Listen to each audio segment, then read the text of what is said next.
Alright. I had some fun questions from subscribers, and one of them was asking how on earth do you make the bowl portion in the soapstone?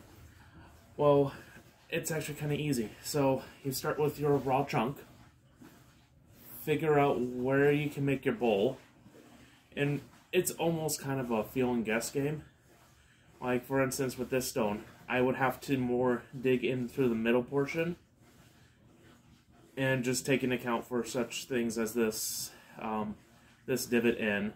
I would naturally try to sand this down more just to see how much of an actual welling area I would have.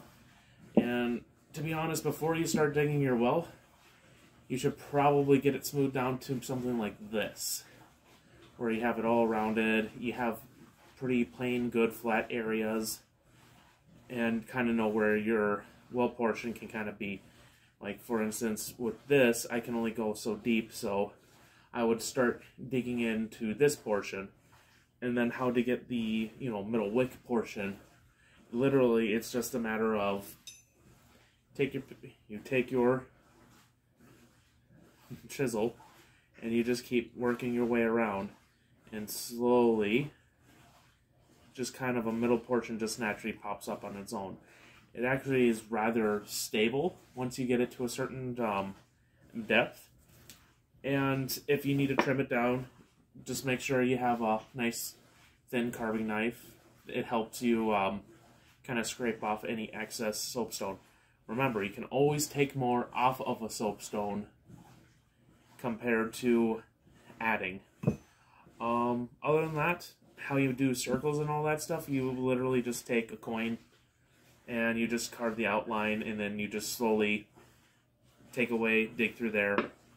It's really not that hard. It's a lot of feeling and understanding the defects in the rock that you're dealing with. As for another soapstone lamp burning I'm planning to do, I'm using once purified through animal fat. It's not quite tallow grade yet, but it'll work for what we want it to do, which is just be a light source.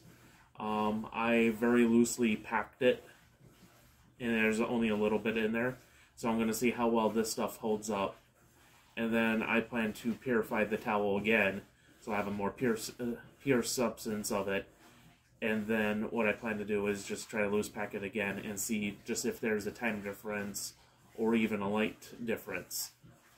Other than that, I think that's about it. Hopefully we'll get that video on soon. Thanks for viewing.